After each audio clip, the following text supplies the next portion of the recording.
Hello dear students, 11th class mathematics में आपका स्वागत है। Lecture number B5। आज आप देख रहे होंगे संबंध और फलन का ये 5वां लेक्चर है, जिसमें मैं आपको फलनों के बारे में बता रहा हूं एवं उनके आलेख। तो हम आलेख की बात करेंगे, जो कि उनके आलेख हैं। ठीक है, तो आलेखों की बात कर लेते हैं। जैसे f of x equal to x square और एक्स बिलोंग्स टू आर। हम बात करेंगे इस फलन फंक्शन की द्वारा। जो फंक्शन है वो द्वारा फलन f such that r tends to r के द्वारा परिभाषित है। तो इसका जो ग्राफ है, आलेख खींचिए। ठीक है, तो आलेख खींचूंगा मैं। तो यहां पे एक आलेख के लिए हम क्या करेंगे, वही कल जैसा।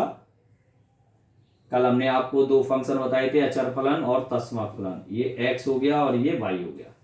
यहाँ ये एक बना लो खाना, दूसरा, तीसरा, चौथा, पांचवा, छठा। ठीक है, बहुत सारे बना लिए, कोई दिक्कत नहीं। सबसे पहले आप ये समझ लें बहुपदीय फलन होता क्या है। यदि कोई फलन f such that r tends to r में इस प्रकार परिभाषित है कि f ऑफ x बराबर a0 plus a1x plus a2x square plus a3x cube plus anx की पावर n, जहां n केवल और केवल धन पूर्णांक अर्थात ऋणित्तर का मतलब धन पूर्णांक होना चाहिए। a0 a1 a2 belongs to r होने चाहिए। ऐसे फलन को बहुपदीय फलन या बहुपद फलन कहते हैं। इस फॉर्म में जो लिखे होते हैं वे सभी बहुपद होते हैं। जैसे और भी लिख दूं मैं, जैसे आपको बता दूं x square plus 3x plus 2, या हमने लिख दिया 5 plus x square plus 16x। ठीक है, ये इस टाइप के, या एक्स क्यूब लिख दिया यहाँ पे, यहाँ 16x स्क्वायर है ना, यहाँ 5x, इस टाइप के कई फंक्शन होते हैं। ये आपके कैसे फलन है, बहुपदीय फलन कहलाएंगे। कैसे फलन कहलाएंगे, बहुपदीय फलन। तो बहुपदीय फलन में या तो घातें असेंडिंग ऑर्डर में होंगी या डिसेंडिंग ऑर्डर में हो सकती हैं। ठीक है, तो हमने यहाँ पर लिया क्या है, ये बहुपद है। तो एफ ऑफ एक्स बराबर एक्स स्क्वायर, इसका हम ग्राफ बना रहे हैं। तो 0 सपोज दैट, तो 0 की 0 ही रहेगी, x का मान 0 तो y का मान 0 हो गया, क्योंकि ये क्या होता है, y equal to f of x बराबर एक्स स्क्वायर। 1 लिया तो 1 ही रहेगा, 2 लिया तो 4 रहेगा, और 3 लिया तो 9 रहेगा। ठीक है, अब -1 लिया तो 1 रहेगा, -2 लिया तो 4 रहेगा, और -3 लिया तो 9 रहेगा। तो इसका जो ग्राफ है, इसके ग्राफ की बात कर लेते हैं थोड़ा सा इस तरीके से।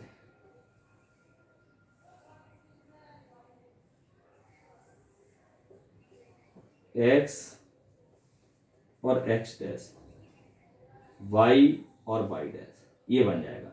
तो यहाँ 0 पे 0 ही रहा, यहाँ 1 है। ठीक है, इस तरीके से चलेगा। यहाँ 2 है, 4 हो जाएगा, यहाँ पे 9 हो जाएगा। इस तरीके से ये चलता रहेगा, ऐसे ही इधर आ जाएगा, ऐसे इधर आ जाएगा, ऐसे इधर। तो ये इस तरीके से क्या करेगा, एक पैराबोला टाइप बना देता है। क्या बना देता है, पैराबोला। इसको बोलते हैं पैराबोला।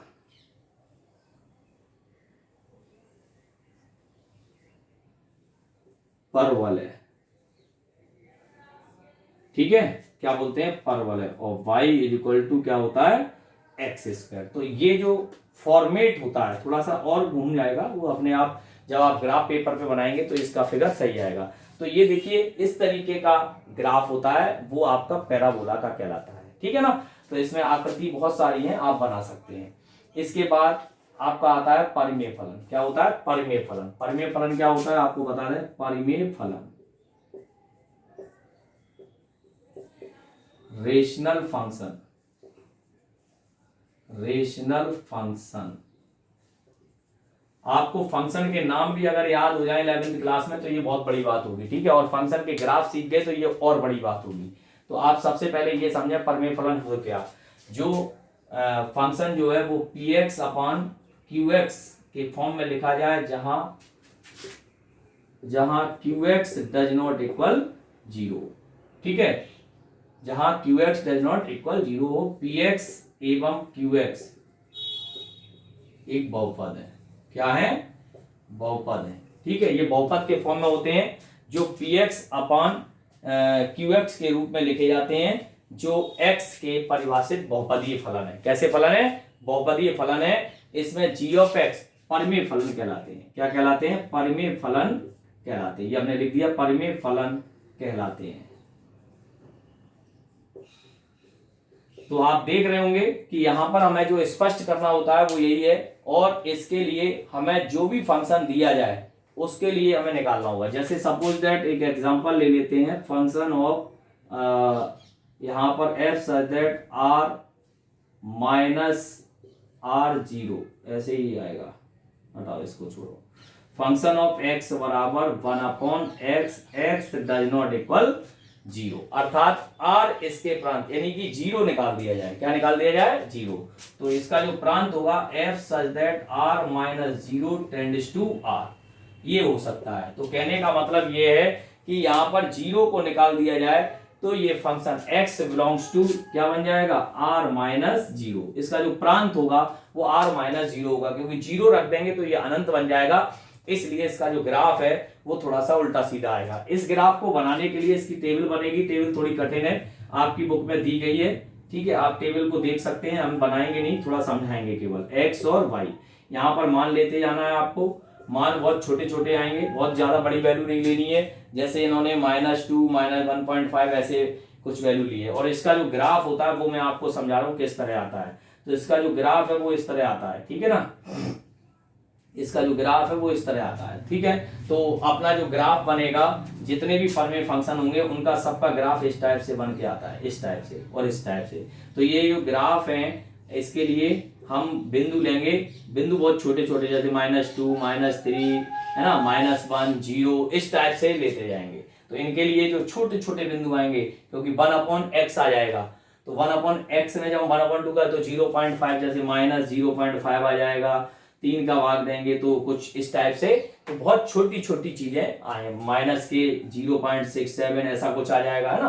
तो इस तरह का ग्राफ बनता है, वो मैं आपको बता सकता हूं, तो ठीक है। तो आप देख सकते हैं ये परमेय फलन का ग्राफ हो सकता है। तो परमेय फलन का ग्राफ सब बन जाएंगे। आप परेशान मत हो, जो वैल्यू हमने बताई है छोटे से छोटी ले लो, -2 -1.5 है ना, और छोटी वैल्यू ले लो, 3 मत लो, -1.5 ले लो, -1 ले लो, 0 ले लो, 1 ले लो, 2 ले लो, है ना, और 1 2 1.5 ऐसे करके ले लो, है ना। बस इतने में ही आपका ग्राफ बहुत शानदार तैयार होने वाला है, ठीक है। इन दोनों को नोट कर सकते हैं।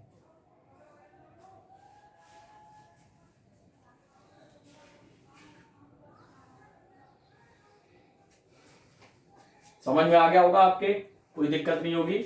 अब आप देखेंगे अगला फंक्शन है, हम आपको केवल फंक्शन से परिचित करा रहे हैं, बस ये ध्यान रख लें। फंक्शन से अगर परिचित हो गए तो बहुत कुछ बढ़िया सीख जाएंगे आप, और फंक्शन से ही परिचित नहीं हुए तो अगली साल फिर आपको परेशानी आएगी। जैसे आप 12th में जो बच्चे हैं जिनको फंक्शन के बारे में नहीं पता है या फलन नहीं पढ़ा है, तो वो बहुत परेशान रहते हैं, उनको बहुत दिक्कत आती है बेटा, ठीक है। तो अब हम बात करेंगे नेक्स्ट, 5वां नंबर है मापांक फलन। मापांक फलन या निरपेक्ष मान फलन।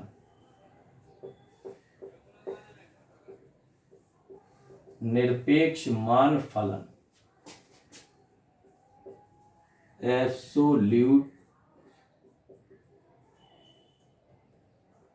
फंक्शन।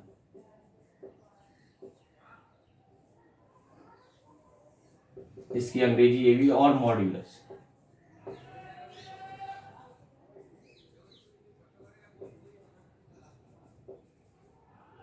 मॉड्यूलस फंक्शन, ठीक है।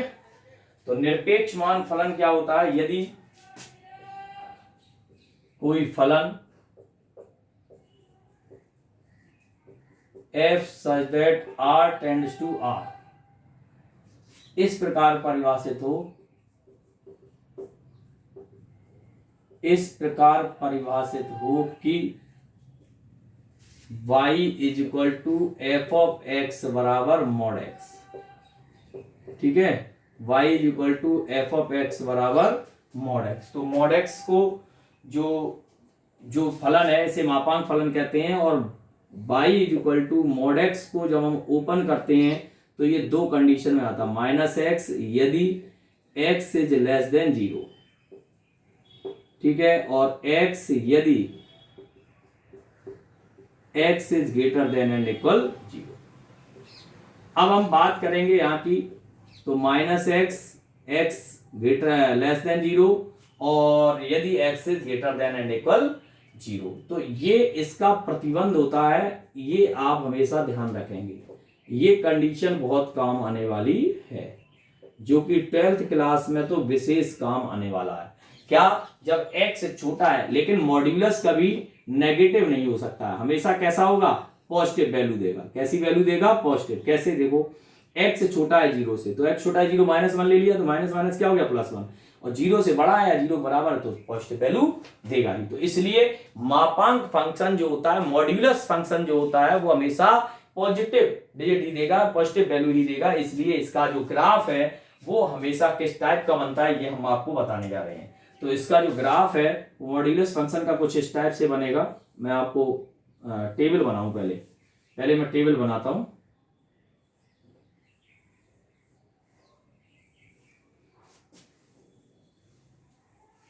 ये x हो गया, ये y हो गया, आलेख, ग्राफ, आलेख, ठीक है। चलिए, 0 ले लिया तो 0 हो गया, 1 ले लिया तो 1 हो गया, 2 ले लिया तो 2 हो गया, 3 ले लिया तो 3 हो गया, -1 ले लिया तो 1 हो गया, -2 ले लिया तो 2 हो गया, और -3 ले लिया तो 3 हो गया। यहां से ये बन गया। ओके, तो ये आप देखेंगे आप ध्यान से, इसका मॉड्यूलस फंक्शन कैसा आएगा। ये x हो गया, ये x डैश हो गया, ये y हो गया, ये y डैश हो गया। यहां से अगर हम बात करें इसकी, तो मॉड्यूलस फंक्शन का जो ग्राफ है, ये देखिए 0 0 हो गया, यहाँ पे, यहाँ 1 1 हो गया करीब, यहाँ 1 आ गया, यहाँ 1 आ गया होगा, यहाँ 2 आ गया, यहाँ 2 आ गया होगा, यहाँ 3 आ जाएगा, ऐसे करके ये ठीक है, ये इस तरीके से ये और इस तरीके से इधर।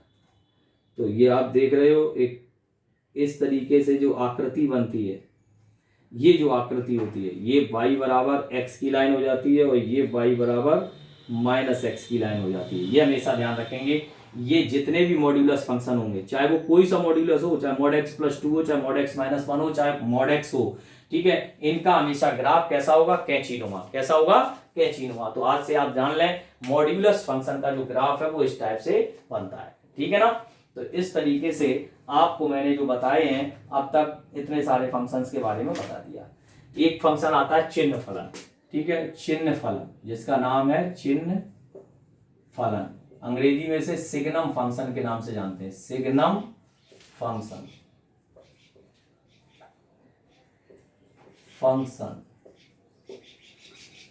तो चिन्ह फलन सिग्नम फंक्शन के नाम से जानते हैं। सिग्नम फंक्शन क्या होता है?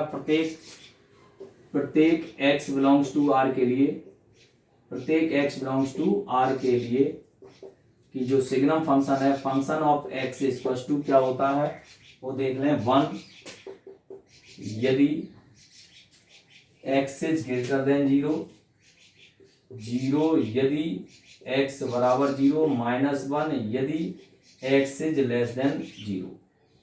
ठीक है, तो ये सिग्नम फंक्शन होता है। तो वो सिग्नम फंक्शन द्वारा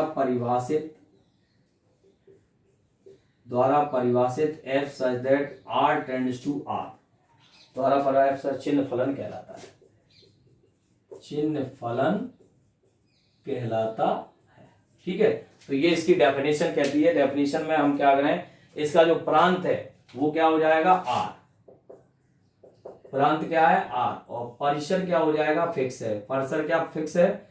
-1 0 1, ये फिक्स है। देख लो आप ध्यान से, तो इसका जो परिसर है वो यही होगा। ठीक है, इसके बाद हम आपकी फिक्स बात कर देते हैं, जो हमें कहना है वो देख लेते हैं। ये x हो गया, ये x डैश हो गया, ये y हो गया, और ये y डैश हो गया।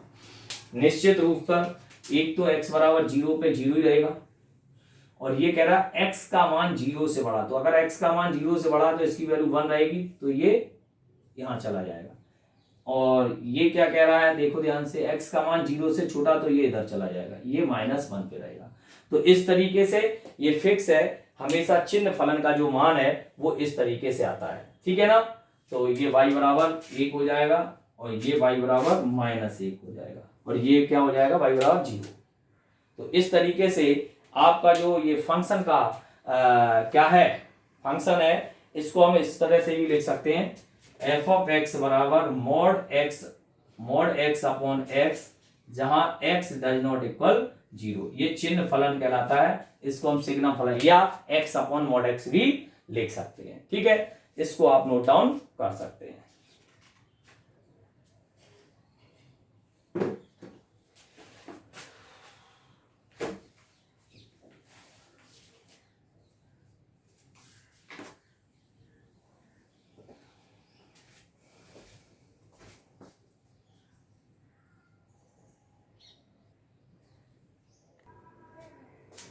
देखिए भाई, महत्तम पूर्णांक फलन ये एक अपने आप में अलग होता है, थोड़ा सा समझेंगे। महत्तम पूर्णांक फलन ग्रेटेस्ट इंटीजर फंक्शन बोलते हैं। यदि कोई फलन f such that r tends to r में परिभाषित हो कि इस प्रकार हो कि y इक्वल टू महत्तम पूर्णांक फलन ऑफ x, इसको बड़े ब्रैकेट के अंदर लिखते हैं, जहां महत्तम पूर्णांक, जहां x को महत्तम पूर्णांक x कहते हैं तथा महत्तम पूर्णांक x is less than and equal x, मतलब इसको या तो 1 के बराबर या उससे छोटा या उसके बराबर लिखा जा सकता है। x belongs to r। इसकी मेन खासियत होती है कि यदि हमने इसमें कोई वैल्यू रखे हैं, तो हमने जैसे c माइनस एच रखा, ठीक है, तो c माइनस एच का मतलब होता है ये c है। तो अगर हम c में से माइनस एच करें, यानी कि c से छोटा अगर लें, तो c से छोटा जो आएगा तो उससे पहले वाला बिंदु आएगा, तो c माइनस 1 लिया जाएगा। और यदि c प्लस एच करते हैं राइट साइड में, ये राइट साइड हो गई, ये लेफ्ट साइड हो गई, ये बात आप समझ जाएंगे तो हमेशा समझ लो महत्तम पूर्णांक आ जाएगा। और c प्लस एच करते हैं तो c रहेगा। पूछो क्यों, ऐसा क्यों होता है? ऐसा इसलिए होता है कि जब हम मान लीजिए वन में सपोज दैट हमने 99 जोड़ दिया, तो इसको 2 नहीं लिख रहे हम, क्योंकि महत्तम पूर्णांक फलन हमेशा पूर्णांक ही होता है। कैसा होता है? पूर्णांक। हमेशा कैसी वैल्यू देगा? महत्तम पूर्णांक, अर्थात उसकी वैल्यू पूर्णांक ही होगी। तो 1.99 को हम 2 नहीं लिख सकते हैं, तो इसलिए वो कहां रह जाएगा? 1 पे। लेकिन अगर हमने माइनस 0.99 लिख दिया, तो 0 में से क्या कम हो गया? 0.99। तो इससे पहले वाला पॉइंट क्या होगा? ये देखिए 0 है, ये इससे आगे 1 है और ये -1 है, तो 0 से पहले क्या होगा? ये आ जाएगा, ये वाला होगा महत्तम पूर्णांक। तो इसकी वैल्यू क्या हो जाएगी? -1। तो c minus h equal to c minus 1 और c plus h equal to c। मैंने कुछ उदाहरण दिए, जैसे 3.5 महत्तम पूर्णांक ऑफ 3.5, तो इसकी वैल्यू होगी 3, क्योंकि 3.5 4 नहीं हो सकता है, 5 ही होगा। माइनस के 0.55, तो क्या हो गया? -1 हो गया। बहुत सारे एग्जांपल्स मैं दे सकता हूं, जैसे 1.23, तो क्या होगी वैल्यू? 1, और -2.98 सपोज दैट, तो 2.98 से क्या मतलब है? तो ये क्या हो गया? -3। तो इस तरीके से हम इसको यहां पे दर्शा सकते हैं। अब हम बात करते हैं इसके ग्राफ की। तो हमने x और y लिए, यहां पर हमने देखा हो तुमने, ये कौन सा इंटरवल है?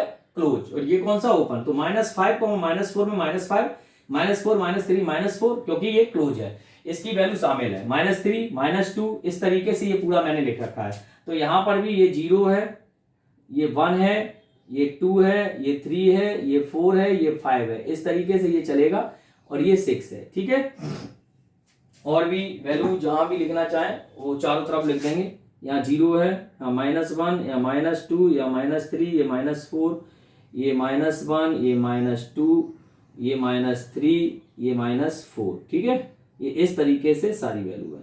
तो यहाँ पे अगर हम दर्शाना चाहें, दिखाना चाहें, ये हो जाएगा 1 2 3 और 4, बहुत सारी वैल्यू आ रही है। तो यहाँ से यहाँ पे ये आपका इस तरीके चलेगा, ये यहाँ से यहाँ पे इस तरह चलेगा, ये यहाँ से यहाँ पे इस तरह चलेगा। ठीक है, ऐसे ही ये यहाँ से यहाँ पे इस तरह चलेगा, यहाँ से यहाँ पे इस तरह चलेगा, यहाँ से यहाँ पे ये इस तरह चलेगा। तो ये आपका सीढ़ी नुमा फंक्शन, सीढ़ी नुमा, आप देख रहे होंगे, सीढ़ी नुमा फलन भी बोलते हैं इसको, step wise function, step wise function के नाम से भी जानते हैं। ठीक है, क्योंकि ये देखो स्टेप बना रहा है, क्या बना रहा है? सीढ़ी बना रहा है। ये हमने क्यों ऐसे गोले लगाए? ये शामिल नहीं है, जैसे ये शामिल नहीं है, तो ये शामिल है, ये शामिल नहीं है, इसमें ये शामिल है, ये शामिल नहीं है, देखो, है ना। तो हमने जैसे लिखा 1 2, ये देखो 1 2, एक शामिल है, ये शामिल नहीं है, ये जहां शामिल नहीं है वो गोले खाली होंगे। तो इस तरीके से ये महत्तम पूर्णांक फलन होता है। तो महत्तम पूर्णांक फलन के बारे में हमने लिख दिया। इसके बाद मैं आपको बताता चल रहा हूं, कुछ फंक्शन के नाम बता रहा हूं। ठीक है, तो ये आप थोड़ा सा नोट डाउन कर लें 2 मिनट में, फिर हम आगे चलेंगे।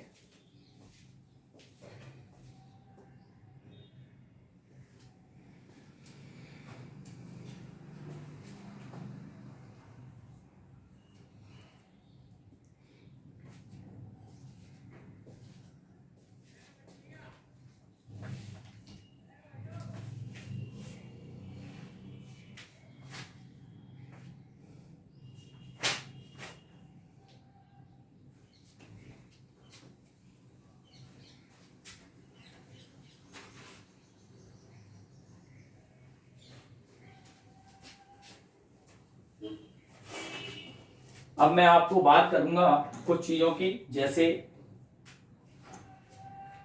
चरघातांकी फलन। हम आपको नाम तो सिखाई दें, चरघातांकी फलन। तो जो चरघातांकी फलन होते हैं वो किस प्रकार के होते हैं, ठीक है। चरघातांकी फलन की अगर हम बात करें तो f सच दैट, वही f such that r tends to r में इस प्रकार परिभाषित है, f ऑफ x बराबर a की पावर x, ठीक है। a की पावर x, 10 की पावर x, है ना, जहां a is greater than 0, a does not equal 1। Okay, तो यहां पर दो बातें बताई गई हैं।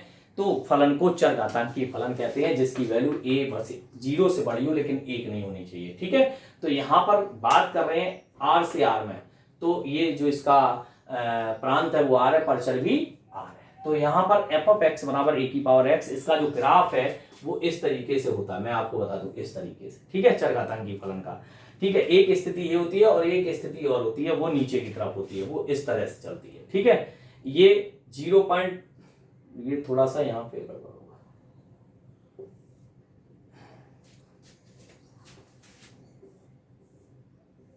ये 0 1 होता है और ये 1 0 होता है, ठीक है।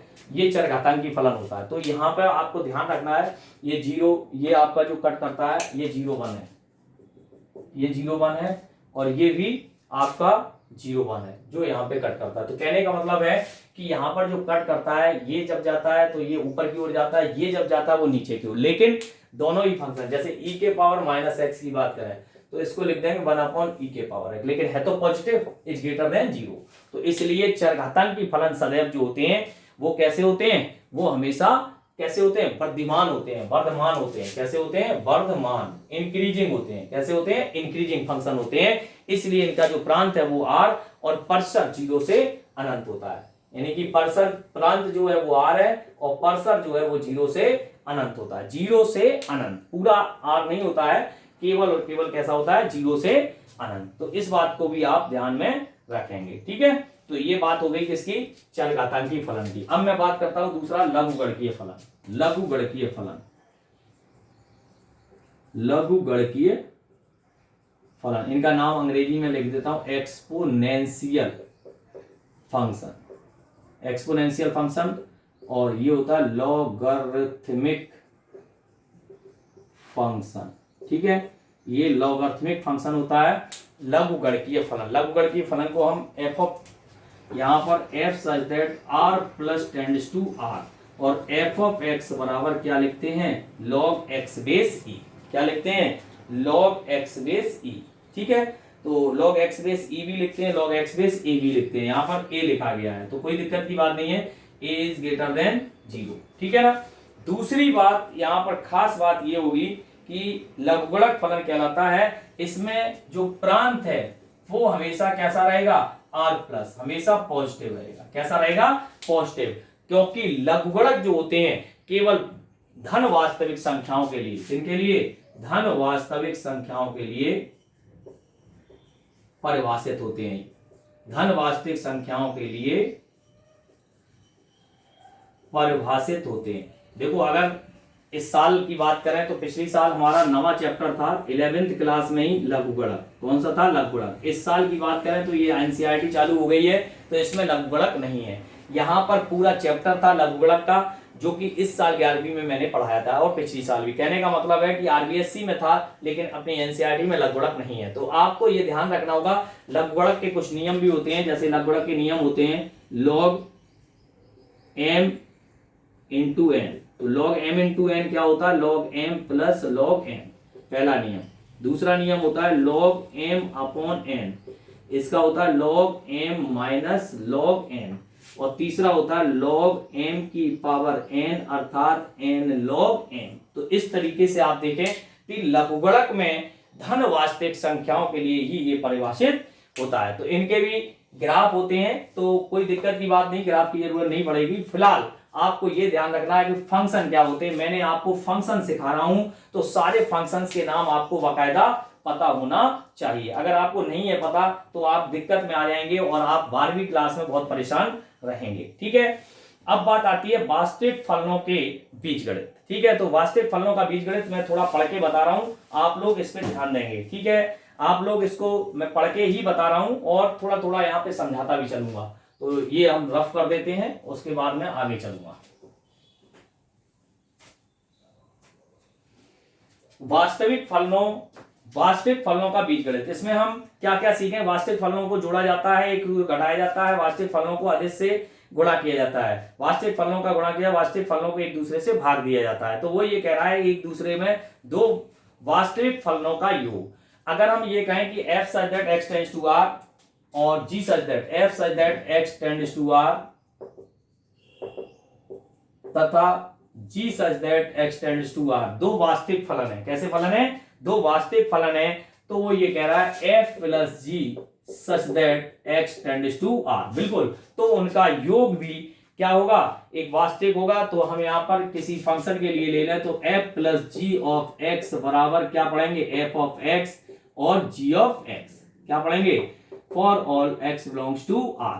इसके लिए for all x belongs to r, x belongs to r के लिए पढ़ेंगे। ठीक है ना? तो कहने का मतलब है कि यहां पर f plus g of x जो भी फंक्शन लिया जाएगा, मैं आपको बताता चल रहा हूं। जैसे फॉर एग्जाम्पल, पहले से ये कैसे हैं परिभाषित है इसमें x से r में, तो f ऑफ x बराबर suppose that x square plus 2 और g ऑफ x बराबर लिखा हुआ है x square plus 3x plus 5 और आपसे पूछ दिया गया f plus g of x ज्ञात कीजिए। तो f plus g of x बराबर हम जानते हैं क्या होता है? f of x plus g of x। तो इसका हो गया एक्स स्क्वायर प्लस 2, तो x square plus 3x plus 5। तो एक्स स्क्वायर और एक्स स्क्वायर मिलके कितने हो गए? 2x स्क्वायर प्लस 3x और प्लस 7। तो ये आपका सफिशिएंट एग्जाम्पल है। यदि दो फलनों का योग किया जाए तो इस तरह किया जा सकता है। ठीक है, अगर हम बात कर रहे हैं इसी के योग की, हो गई दो फलनों के, दो वास्तविक फलनों का योग। अगर हम इसी के व्यवकलन की बात कर रहे हैं, किसकी? तो व्यवकलन में क्या होगा बच्चों? तो व्यवकलन की बात कर रहे हैं तो व्यवकलन में होगा f सच दैट, यदि दो वास्तविक फलन इस प्रकार है x तथा g such that x tends to r, तो f minus g such that x tends to r। ठीक है, या f minus g of x बराबर f of x minus g of x द्वारा परिभाषित किया जा सकता है। दो वास्तविक फलन अर्थात f minus g of x बराबर f of x minus g of x। For example की अगर हम बात करें तो यहां पर एग्जाम्पल ले सकते हैं f ऑफ x बराबर सपोज दैट हमने 2 ले लिया, 2 प्लस x ले लिया, और g ऑफ x बराबर हमने ले लिया एक्स क्यूब माइनस प्लस 5 और प्लस 5x माइनस के 2 सपोज दैट। तो यहां से f ऑफ क्या करेंगे? f minus g of x ये फाइंड करना है। चलिए, तो f minus g of x is equal to होता है f of x minus g of x। तो f ऑफ x की बात कर लें तो f ऑफ x क्या हो जाएगा?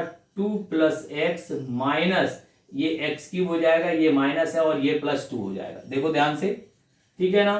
तो यहाँ क्या आ जाएगा? Minus x cube minus 5x, 5 की जगह कितना हो जाएगा? 5 में से 1 गई 4 और ये हो जाएगा प्लस के 4। ये आपका क्या कहलाएगा? यानी कि दो वास्तविक फलनों का व्यवकलन। क्या कहलाएगा? दो वास्तविक फलनों का व्यवकलन। ठीक है, अब हम बात करेंगे, जैसे इसकी हो गई, इसके बाद हम बात करेंगे एक अदिश का वास्तविक फंक्शन से गुणा।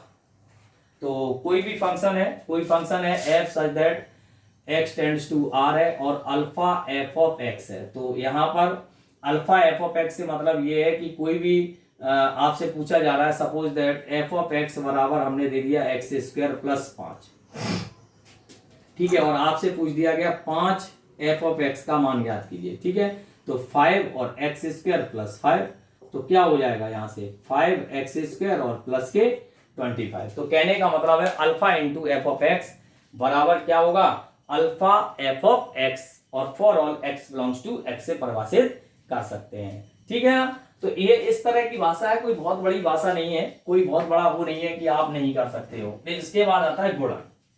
गुणन की बात कर लेते हैं। तो दो वास्तविक फलनों का गुणन, दो वास्तविक फलनों का गुणन क्या होगा बच्चों? ये तो हो गया अदिश से गुणन, अदिश से गुणन। ठीक है, तो दो वास्तविक फलनों का गुणन हो गया। दो वास्तविक फलनों का गुणन की बात कर लें तो f such that x tends to r और g such that x tends to r, तो f into g such that x tends to r हो गया, तो f into g of x बराबर f of x into g of x for all x belongs to capital X। जैसे for example की बात करें तो f ऑफ x बराबर एक्स स्क्वायर और g ऑफ x बराबर x माइनस 5। ठीक है, तो हमसे पूछा गया f into g of x find कीजिए, तो f into g of x is equal to f of x into g of x। ये बात कर लेते हैं, तो f ऑफ x क्या हो गया एक्स स्क्वायर और ये क्या हो गया एक्स स्क्वायर माइनस 5, तो x cube minus 5 x square. तो इस तरीके से इसका गुणन भी हम फाइंड कर सकते हैं। ठीक है, और दो वास्तविक फलनों के भाग की अगर हम बात करें तो दो वास्तविक फलनों के भाग की भी हम बात कर लेते हैं, भागफल की। तो भागफल क्या होगा, यहां पे बात कर लेते हैं भागफल। तो भागफल क्या होगा, f such that x tends to r तथा g such that x tends to r। तो यहां पर अगर हम बात करें f upon g such that x tends to r, तो f upon g of x is equal to f of x upon g of x, परंतु क्या g of x does not equal 0। क्या लिखेंगे, g of x does not equal 0, तो f upon g of x। जैसे एक उदाहरण ले लेते हैं, f ऑफ x बराबर सपोज दैट हमने ले लिया x square plus 2x plus 5। ठीक है, और g ऑफ x बराबर हमने ले लिया x प्लस 2, जो भी है चलिए देख लेते हैं। तो f upon g of x equal to क्या होगा, f of x upon g of x।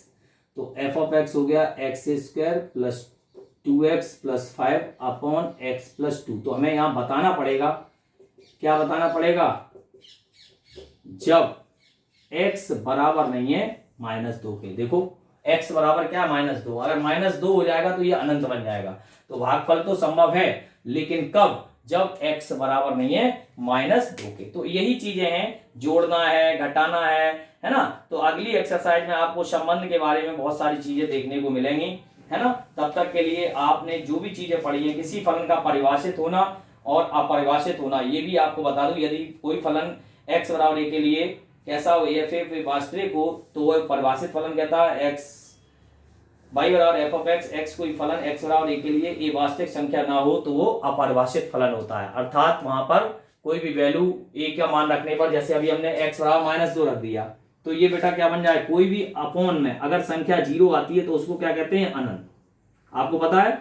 और अगर हम कहते हैं अनंत की पावर अनंत, तो क्या होता है, 0 की पावर 0 क्या होता है। तो इनकी बात हम करेंगे, बहुत सारी चीजें। ये अनिवार्य रूप होते हैं, ये बहुत सारे रूप होते हैं, जैसे 1 की पावर अनंत है, 0 की पावर 0 है ना, अनंत की पावर अनंत है, अनंत माइनस अनंत है, अनंत इंटू अनंत है ना। बहुत सारी चीजें होंगी जिनके बारे में आप सोचते रहते होंगे, सर क्या होगा क्या होगा क्या होगा। तो इनडिटरमिनेट फॉर्म होती हैं।